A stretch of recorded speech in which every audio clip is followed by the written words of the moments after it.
Welcome back to another episode of Colony Drop. My name is Brian, And my name is Isaac. and this is a podcast about the long-running anime series Mobile Suit Gundam. We talk about everything from the manga to the anime series to the models to the upcoming live action film and really anything even remotely related to Gundam. That's right, we celebrate the entire meta genre. Oh yeah, every series, every universe, all the time. So Isaac, what are we talking about today? Today we're talking about a very special topic, our namesake, Brian. We're talking about colony drops. Bum, bum, bum, bum. So near and dear to our hearts. What is a colony drop, Brian? Can you tell our listeners for the might not be in the know? A colony drop is, at this point, probably a trope that, as far as I'm aware, was created by Gundam.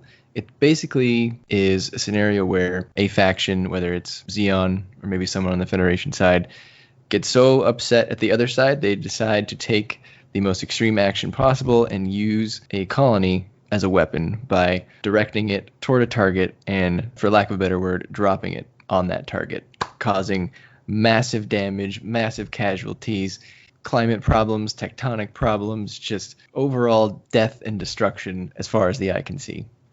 I couldn't have said it better myself, Brian.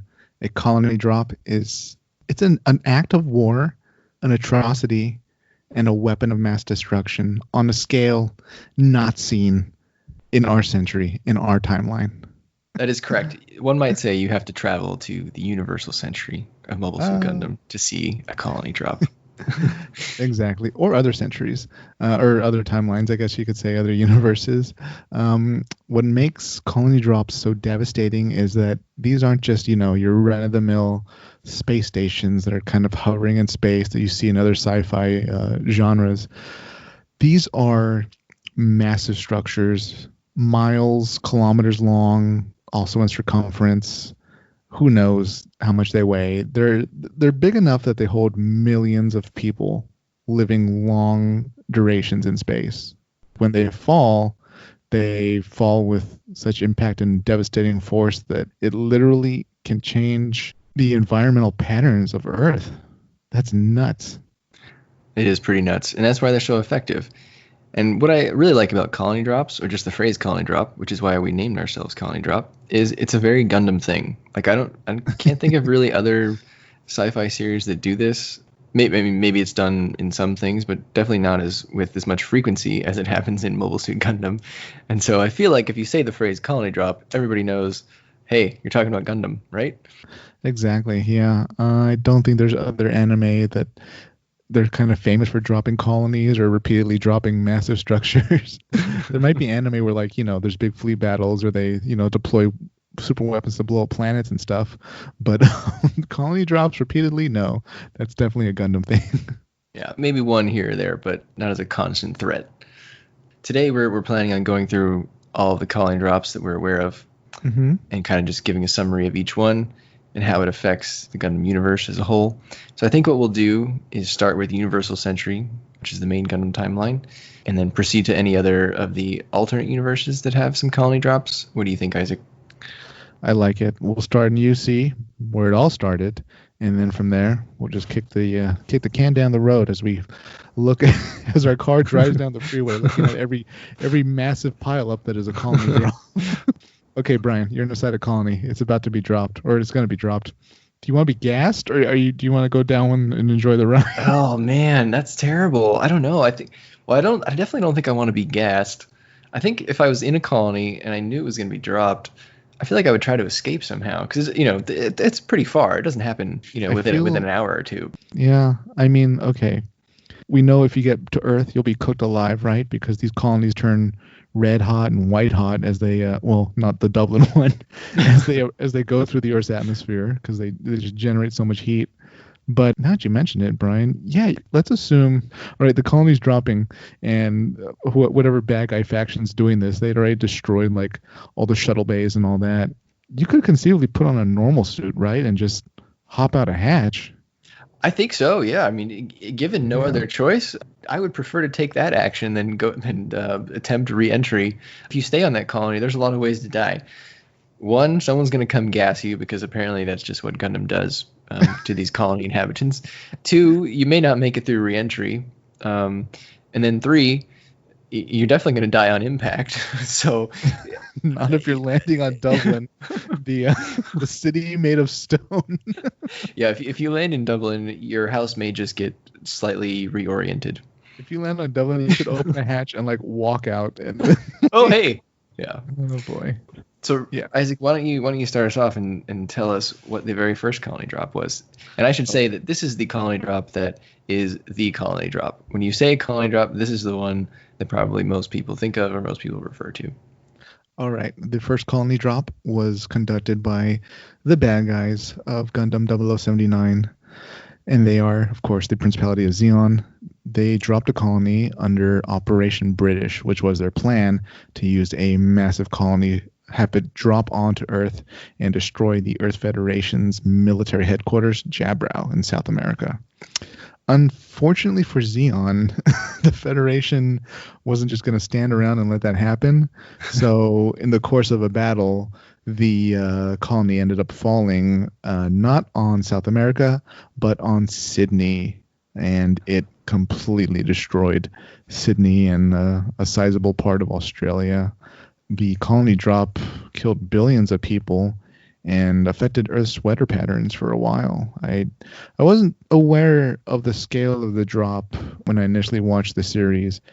I knew it destroyed a lot of Australia, but I wasn't aware that it killed billions just through the tsunamis and weather changes it caused around the world, the earthquakes, and I had no idea it caused lasting effects on the Earth's atmosphere. So, yeah, I mean, colony drops kill in multiple ways, right? One, you're probably killing everyone inside the colony, which, like you said, is millions of people in worst case scenario. A crime in and of itself. Yes, I mean that should be enough right there. But then you've got the impact, which everyone in a huge radius is basically fried. And I think in the Operation British example, Sydney, I believe the resulting crater can be seen from space because it's 300 miles wide, roughly. That's right. Oh, yeah.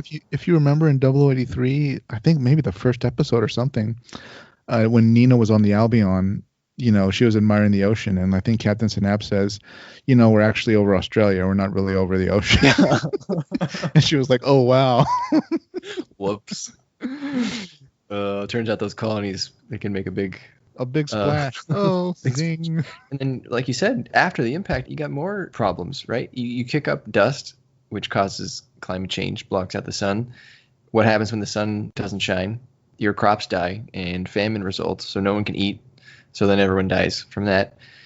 I mean, just talk about affecting life in every possible negative way you can. I mean, it's just a terrible move. You know what? I'm going to chalk up the invention of colony drops, the father of colony drops. It was probably Gihren. I don't see anybody else in Zeon cooking up something so evil and like practical at the same time, right? This was quite the way to turn lemons into lemonade, I guess. You have these colonies where everyone inside is dead, or you just conquered that side. Might as well drop one, right? And you think nothing of the people anyways. Yeah, I mean, that was their biggest and greatest weapon next to mole suits. So yeah, like you said, this Operation British was carried out on January 3rd of 0079. I think that's the first official day of the 1 year war. I think there were some skirmishes before that, but it's definitely part of like the 1 week battle that started the war. And the colony was named Island Ifish, and it was the Federation's capital colony inside too. So not only did they use a colony, but they used the Federation's capital colony. And what did they do before they dropped the colony, Isaac, to the people living in the colony? They were gassed. They were gassed by, if you ever watched 083, Shima's fleet, they were responsible for gassing the colonies. Supposedly they weren't aware what they were doing, but I never completely bought that story. Maybe they weren't aware of what the specific military equipment they were moving into the colony was, but they clearly had a hand in it. I'm kind of conflicted by different accounts. There's in Origin, you see them moving really giant gas canisters into the colony and then really pumping it through the air circulation system. In the 08th MS team, Shiro's flashbacks show that Zaku's pretty much just marched in with these gas grenades and just took out the colony that way. So it's no matter, well, there's different recountings of exactly what happened, but at the end of the day, everybody got gassed. Right. Yeah. You had to know you were doing something bad, I suppose. Yeah. Let me ask you this. All you listeners in Australia, listen up. Depending on the time or the location in space where the Federation actually managed to divert the colony from landing on Jabral, do you think they had time to warn Australia, or at least even calculate that it was possibly going to land in Australia? Or do you think there was just no time by the time it had been diverted from South America, wherever it was going to land, there was just no realistic time to evacuate population centers? Well, I think it's probably relative, right? I mean, it certainly is not going to happen in 10 minutes, but at the same time, it caused a 300-mile wide crater. So even if you get to the next town or 3 towns over or 5 towns over, I don't know that was really going to help you if you were in the path. You basically would have needed to get to the opposite side of the country, or you needed to get off the continent in general. And there's no way that many people can evacuate a continent all at the same time, even given, I would say, weeks of preparation. Yeah, now that you say it, that makes perfect sense. Even if they knew it was heading towards Australia, you would have to have all the logistical support of whatever Federation, naval fleets and air transportation units would really have to be almost globally redirected to evacuate a city of millions. Or and it could take weeks to sail there, right. from wherever your boat is. It's almost more of a mercy not to tell them that there's a colony about to drop. they will notice at some point. Let them have those final minutes in peace. Yeah, so pretty much Sydney was gone. The continent of Australia was just heavily damaged, like you said. And then I do think that maybe this is actually, although it's the first drop, it does seem to be the one that caused the most damage. Would you agree with that? You know what? I agree with that, and I'd go a step further. If it landed on Jabral, there's a possibility that the war would have been over. I totally agree. Yeah. It definitely, a lot of Federation units would have kept fighting, just from what we've seen about Federation characters. But they would have been more of a resistance, I think, if Federation leadership itself would have surrendered after the destruction of their headquarters. Yeah, it certainly would have taken a very different turn, at a minimum, for sure. But it did lead to the Antarctic Treaty. It did, and that's true. That precluded colony drops until the end of the war. And in Zeon's defense, and as a testament to their belief in following along with what they signed, they did not do another colony drop. They did attempt one after Operation British, like 2 weeks later during the Battle of Loom. They were trying to steal a colony from Side 5. That colony was called Wadahote, I believe. And presumably they were going to target Jabra again, but that one the Federation completely foiled. Zeon used nukes, and basically all of Side 5 was destroyed, including the colony that they wanted to drop. And then right after that is actually when they signed the Antarctic Treaty, which, like you said, banned the use of nuclear, biological, chemical weapons, and colony drops. That's interesting. So that means that there's a certain point where a colony's just been husked and blown out so much that you can't really propel it to Earth, I guess, or it would collapse on the way, or maybe really the only way to move a colony is it needs its original big old thrusters that got into position in the first place, and once those are gone, that's it. You can't really drop the colony. Yeah, I mean, I feel like there's probably a few ways to do it, and all of them require significant effort. My understanding is that the one that they dropped in Operation British, they had to attach nuclear thrusters to it in order to move it. This is my own headcanon here, but maybe that's why that one did so much more damage. Maybe some of the reactors on those thrusters also blew up. Good point. While it on impact. I'm not sure. Particularly the colony in Operation British led to the signing of the Antarctic Treaty, because everybody saw what happened. I don't say this that often, but in defense of the Federation, this was their first time dealing with any type of colony drop, let alone a drop of a huge object from space. So I think they did their best, and the best they could have done was divert it. Yeah, I mean, that's certainly a win, right? I assume they would have preferred it didn't hit at all, but got to try something, right? You can't just let it come in at you Exactly. and do nothing. Isaac, do you know why they called it Operation British? I think they explained in Origin, but I forgot.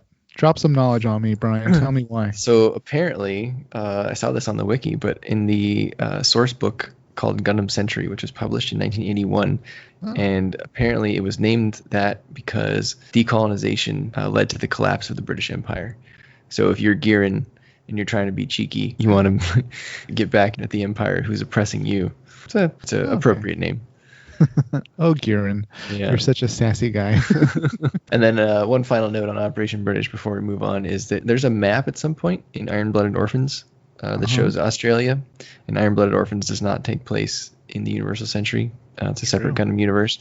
But their map of Australia does have a large hole in it, presumably, homage to Operation British. That just means the Calamity War would have been awesome to watch in a series because it was so devastating that parts of continents are missing. If you would like to see Operation British, you can see that in the original Mobile Suit Gundam from 1979. They also recreate it in Gundam Unicorn and also in Gundam The Origin. It's an important event. It's kind of like the first, nuclear explosion or, the first use of nuclear weapons in a war. It's the first colony drop in Gundam. Everybody knows about it. You might not know about the other ones, but it's pretty common to know about this one, I feel, as a fan. I agree. So number 1, Operation British. Number 2, the attempted failure at the Battle of Loom. Mm-hmm. And number 3, probably from your favorite series. What is it? Yeah. That would be Operation Stardust, led by our man, Aegil Delaz of the Delaz fleet. He hijacked a colony that was under construction, I believe, and then he pulled a fast one on the Federation, Brian. First, he made it look like it was going to the Luna, and then on Luna, his accomplices boot up their, I guess it was laser transmitted energy. They powered up the depleted energy reserves of the colony. The colony now had the energy to propel itself on its own, and it propelled towards Earth, where it ultimately impacted in North America. I always felt that this was maybe one of the mysteries of 0083. It always paused me for a bit, and I think it did maybe you too. The fact that they didn't target Jabra when it looked like very clearly that they could have gotten away with it. Even the Federation characters thought they were targeting Jabra to the last minute until I think Gato is in like the control room of the colony, and he says the target is in Jabra. It's North America. That's right. I was like, what? Yes. What are you doing? Yes. I think there's several reasons for that. I agree. I think this was probably the most creative colony drop. Delaz arranges for 2 colonies to be stolen from, I believe, like you said, either construction or I think this might have been around the time that the Federation was moving the colonies around. Oh, and yeah, I think I think he took them out of their transport path and moved them so that they were projected to go to the moon. But like you said, he faked them out at the last minute, and he actually bounced the colonies off of each other. I think I remember now. He blew off like the panels on both of them so that they would lose balance and collide. Yep. And then, that was that famous scene where Nina's like has these 2 glasses, these 2 empty glasses on the table. And she's like explaining to everybody with her little props, like how this is actually going to cause the colonies to become a colony drop. Yep. They were Islands Ease and Blade from side 1. And I believe Ease was the one that ended up falling to Earth. I'm not actually sure. I couldn't really find what happened to Blade. Maybe it just kind of spiraled out of control and, is traveling through space. Well, if they're equal weight if they're equal weight, they collide. I imagine, the other one was moved in just the opposite direction of Luna. Yeah, it's okay. It's out there somewhere. Yeah, I'm sure they had to send a fleet to go figure out how to boot up its thrusters and get it back into position or something. So Ease makes its way down, impacts the North American continent, and I believe the reasoning given in the show is that it's to disrupt the Federation's food supply because that's where a lot of the food is grown on Earth at this point. But like you said, everyone thought it was Jabra. But what is the reason it can't be Jabra, Isaac? I'm stumped. I can only assume that. I don't know. Why couldn't it be Jabra? Well, logically it should be Jabra, but I assume because we already know that there had been a series after this one chronologically, and Jabra was not blown up by a colony. Therefore, you can't contradict continuity. So yeah. This almost becomes like the forgotten colony drop, though, because nobody ever references, the colony falling on North America. Well, actually, I guess as the UC goes on, at a certain point, they start referring to previous colony drops to an extent because so many of them have happened that it's. But I always thought it was such a weird decision in the story to say that it fell on North America to affect food production. That always was just so weird to me. So the Delaz fleet's plan was to make everybody in the Earth sphere hungry. Is that food production only for Earth? So the colonies wouldn't be affected, and it was just sort of payback and making food prices on Earth rise. It never really felt completely well thought out to me. It might have almost even been better if it originally was going to go to Jabrow, but I don't know. Just edit that scene so that Nina and Co kind of talk sense in Agato, and he decides to redirect it or something. I don't know. Yeah, it may have made more sense had they just said, "Oh, the course has been." Diverted so much so that we can't get into Jabra, but the next biggest damage we can do is take out their food supply. That I could buy. Yeah. For all we know, Gato was lying. I mean, maybe he wanted to save face since he knew he couldn't maneuver the colony where he wanted to, because that was probably, I think, the first time or maybe the only time we see a colony get cooked by a solar system. I doubt it would still have the capacity to maneuver as well as it could have compared to a colony that didn't get cooked. And man, what I really like about Operation Stardust, we see so many angles of that colony going down. We see it, the Federation side where they're trying to just sort of blast it after a while. We see them fail when they try to cook it with the solar system. We even see on Earth as it flies overhead, where Admiral Cohen's at.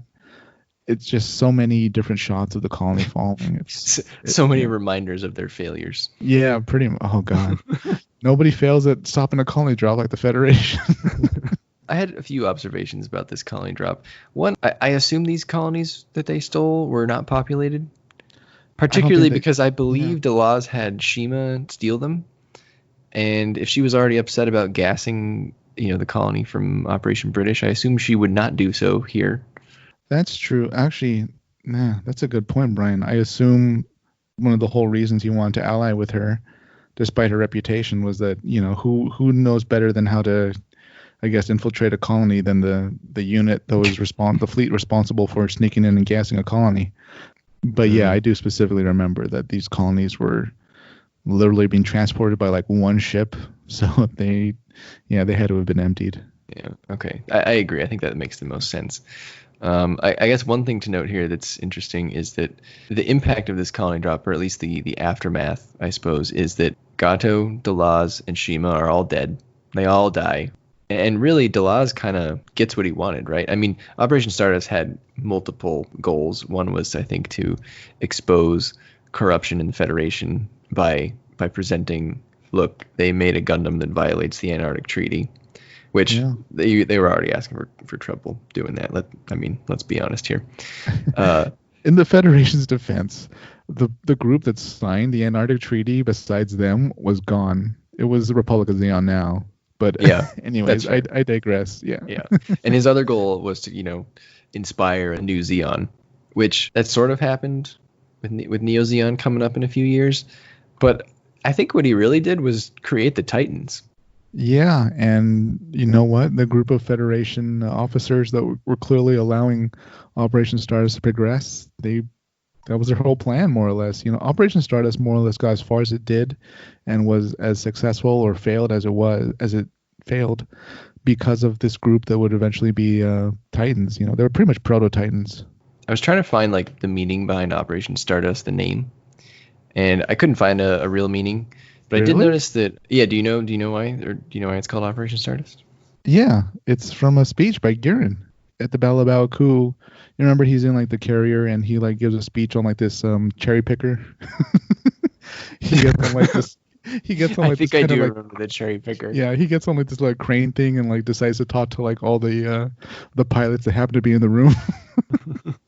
Anyways, he says we will turn our enemies into stardust. Oh, so okay. Got it. Sorry for all our listeners. I memorized all of Gihren's space fascist speeches. Got it. Okay, I was thinking. I instantly put two and two together. Went to Laz, who's Gihren's biggest, the president of the Gihren fan club. He decided to name this Operation Stardust. I was like, oh, of course he did. Yeah, well, he was a big fan of Gihren. The second choice was Gihren is handsome. Operation Gihren is handsome. Operation Gihren, why did you leave me? Yes, come back. Please, Gihren. You should add that to the wiki because that's not on there. I mean, it might not be official, but in my headcanon, it's official because it's clearly something Gihren said. And I would imagine Delaz wasn't in the room. Obviously, he was on his ship, but he was probably listening in as the speech was broadcast, I assume, to all Xeon forces. So that's something he memorized since it was one of the last things Gihren probably said that he heard. Well, plus, Delaz is a subscriber to Giren's brand of Xeon. I mean, he retreated from Abawaku once Gihren died. He did not stick around for the rest of the battle. Yeah, you got me there. Yeah, why take orders from Kycilia? Yeah. I mean, she didn't last much longer. Yeah. I wonder how close Delaz was to like the zombies, because he instantly knew the moment that Gihren was reported as dead that Kycilia was responsible for his death. That Kycilia. So maybe Gihren gave him instructions or something, or at least a heads up, like if anything happens to me, there's only one person who's behind it, you know? Yeah, maybe they were like, poker pals. Maybe they played poker on the weekends or something. Probably. He could read Kycilia like a book. As much as I enjoy Xeon, I'm going to have to say that this was a half failure, a half success. Delaz kind of went down in history as being competent enough that he did pull off, a colony drop with really just a few ships and a few, small amount of mobile suits. But at the same time, it didn't bring back the Principality of Xeon and what I imagine Delaz would have wanted. It brought back Neo Xeon, or created Neo Xeon and the Titans and the Aeug. So not the result that Delaz would have wanted, but you know what?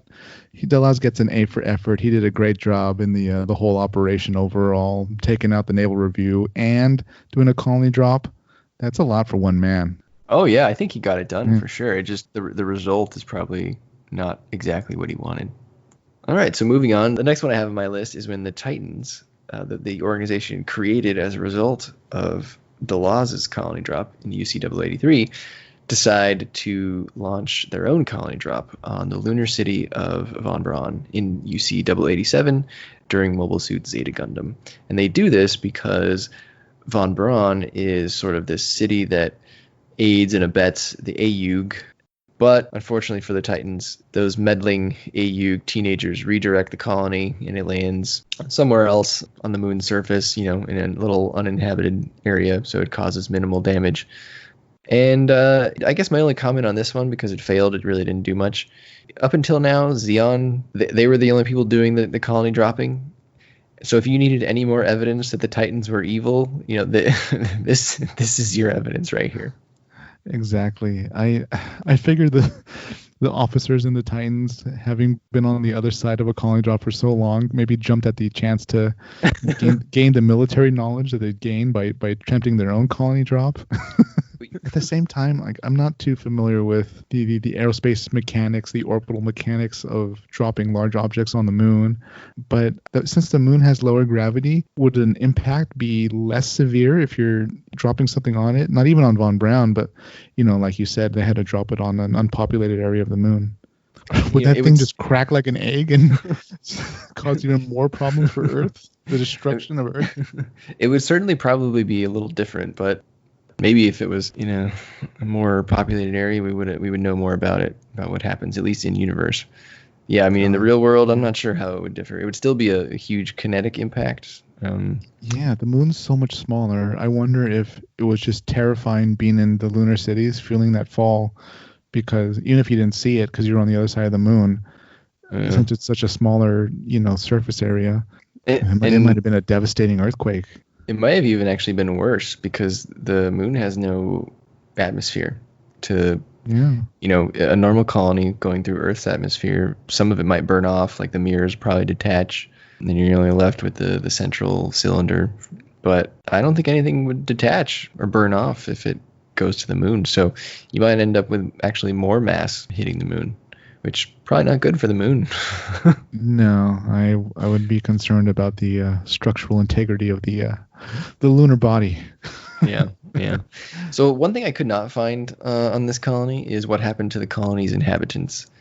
Given, though, that it was the Titans, I'm going to guess that they gassed them. We know exactly what happened to the colony's inhabitants. And I couldn't actually find what colony was used either. I believe it's just sort of an unnamed colony from Side 4.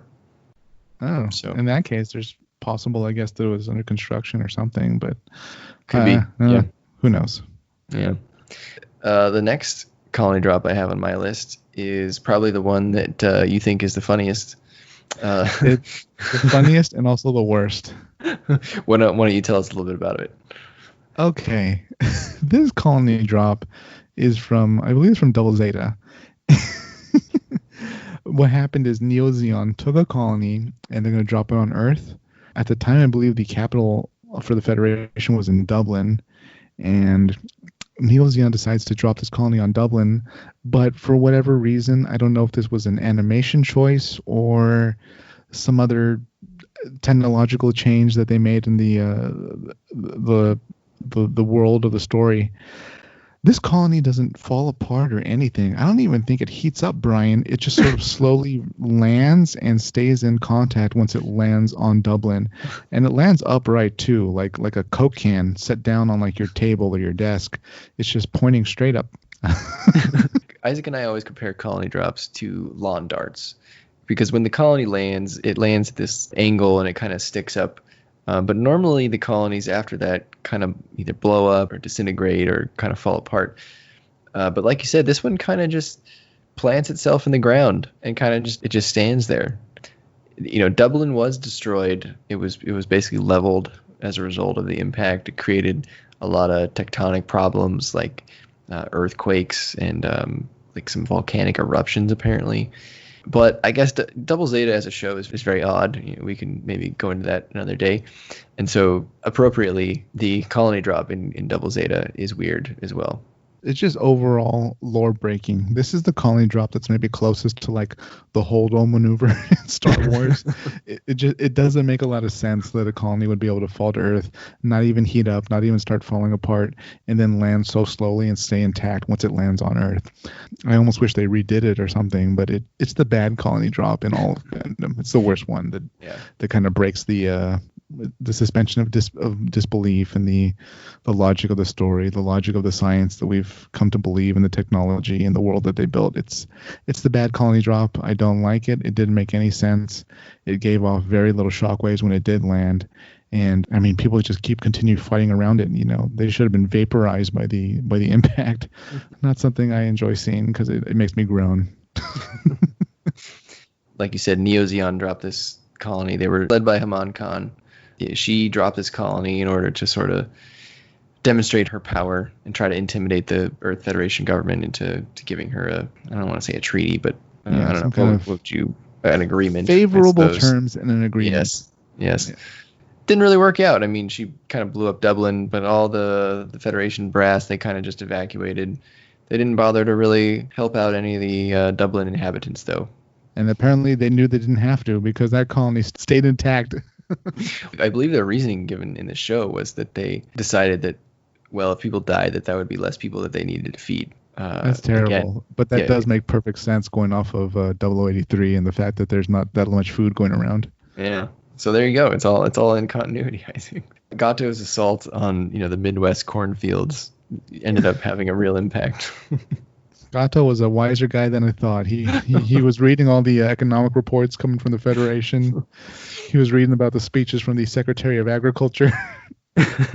Yeah. So I think if you take anything away from that colony drop on Dublin, is that one, the colony drop didn't make any sense based on the impact, and two, everyone involved in that colony drop was a real jerk. Haman killed everyone, and the leaders of the people that she killed didn't really care. So pretty much, yeah. We're going to move on because that's a terrible calling drop. All right. What's the next one, Brian? The next one on my list, it occurs on March 3rd of UC 0093. This is the opening battle in the movie Char's Counterattack, where Char and his Neo Zeon drop a mining asteroid called Fifth Luna onto Tibet. And basically, Amuro Ray and his anti-terrorist group, Londo Bell, so they fail to stop the colony drop. And I'd say it drops in the first 10 minutes of the movie. Pretty much. It's like the opening, like things are bad. Yeah. This Neo Zeon group is very small, but they're very good at what they do. Yes, they are very effective. So this happens in the first bit of the movie, and at this point, like you just said, we're so used to colony drops at this point, they just kind of just assume that they're dropping another colony. That's happening, and it happens in probably billions of people die because this is Tibet. That's a very populated area of the world. Again, it doesn't just affect Tibet. It affects Tibet and everything within hundreds of miles of Tibet. So, Asia's taken a huge hit here, and they're probably one of the most. They are the most populated area on the planet. So True. I think we comfortably estimate the deaths in the billions. And so Shar did this drop so that he could pressure the Federation government into giving him a quick favorable agreement, similar to something, I guess, that Haman wanted. And as part of that agreement, he gets the Federation government to give him the old asteroid base Axis. And then what does he do with Axis, Isaac? He decides to throw that thing at Earth. Yep. So he drops an asteroid to get another one so that he can drop that one too. If the Federation government is incompetent. This is the equivalent of being nuked and then selling your enemy like a nuclear weapon. Yes, that's exactly right. You got nuked, and then the enemy, you said, "Please don't nuke me anymore. What would you like?" And they asked for a nuke, and then you gave them a nuke, and then they nuked you again. You gave him a bigger nuke than the one they just used on you. That's true. They did give him back a bigger nuke because Axis was much bigger than Fifth Luna. Axis, if it hit huge. Earth, would have been an extinction. Everyone would have died. It would have blotted out the sun. Brian, off the top of your head, is Axis bigger than... I think it's bigger than Solomon. Is it bigger than a Baoku? Oh, I'm not sure. I'm sure you could look it up. I'm sure someone knows the size out there in some guidebook. But I mean, they don't really appear next to each other at any point in the series. So I'm not... No. Off the top of my head, I wouldn't be able to say. Baoku was pretty big as well. Yeah. I would say they're all comparable. If they're all bases, right? So I assume the bases are of similar size. Well, it's a mining colony that got turned into a base, so I'm gonna. No, that's true. It might be smaller, but anyways, please continue. Yeah, I will give Shar credit here. Both Fifth Luna and Axis are, former mining asteroid, so they're not colonies, and that makes sense, like in universe, because Shar wouldn't go around and gas the inhabitants of the colony to get his way. Shar is firmly on the side of the space noids. But I do like that in universe, he did not drop a colony, even if it was uninhabited, because I would think he would view that as, okay, someone could live there. Like, our people are hurting, and if they had nowhere to go, they could live in this colony. So he did not waste a colony. But this drop, unfortunately for Shar, did fail. It failed for a few reasons. One, the Londo Bell team did get onto Axis before it hit, and they did detonate it, and they blew it in half. But one half was still headed towards the planet, and so Amuro Ray, committed his life to trying to stop this. He tried to basically push it away on his own with the power of his psycho frame in the new Gundam, and a bunch of other mobile suits from both Londo Bell and Neo Zeon helped him push it away. What ended up really pushing it away was sort of the unexplained miracle of Gundam. Basically, a big glowing green light occurred, and the psycho power of the will of whether it's pilots or all the population of the planet Earth sort of willed Axis away from Earth. Off turned course. Out there was a new type inside of all of us. Yes. So that event is called the Axis shock. So while this was a failed colony drop, it was the biggest attempt. Must have freaked everybody out in Neo Zeon and Londo Bell watching from the ships and stuff. Yeah, it probably would have looked pretty strange. Is this a Federation weapon? Yeah, it must have looked like a Aurora Borealis or something. Yeah. Oh boy. Been pretty neat. I don't know. What are your thoughts on the Axis shock, Isaac? I know this probably wasn't your favorite moment in the series, but no, I have very mixed feelings about Shar's Neo Zeon. I almost wish he picked a different name because, we have 2 Neo Zeons, technically 3 Neo Zeons if you're counting the sleeves. So it's just a big thing. It's a mess. I feel like there's multiple reasons for a lot of things that happened. Him choosing Axis was really distancing from, the Zabi-controlled Zeon or Zabi sympathizers like Haman Karn. So he literally wanted to just erase every trace of that.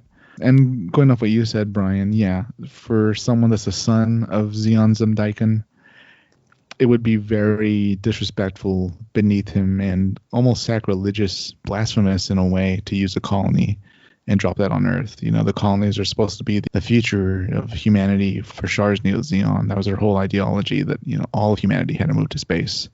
The Earth itself had to be just canceled. so let's be clear here. He was respectful to the Space Noids for not using a colony, but his goal was complete annihilation of the people living on Earth and their ability to live there. So very polite on one hand, but very unpolite on the other hand. I'm sure there's a limit to how many of them could have become Space Noids, right? Because they'd have to evacuate using whatever ships are on Earth, whatever shuttles and mass drivers they can use on Earth, and then whatever spacecraft from the colonies that the colonies agreed to send would also have a limit. So I'm not sure you can evacuate countless billions of people from Earth after an asteroid or 2 asteroids have impacted it. Yeah, I think a lot of people would have been left to their fate if Neo Zeon succeeded. Yep. Good thing they were fighting Londo Bell, and Londo Bell only does one thing, and that's beat up Zeon and Neo Zeon and the sleeves and anybody else that gets in their way. Londo Bell does, get stuff done. I'll give him that. And that pesky Amuro Ray, he's just thorn in Char's side for 14 years. Just won't go away. They had the showdown, and it went the way you thought it would. Amuro put Char in his place. Char never got over Abawaku. No. All right, Isaac. I think that covers all of the colony drop events in the Universal Century that I'm aware of. Are you aware of any others, or should we move on to another alternate universe? I'm not aware of any more in the Universal Century, but let me ask you this, Brian.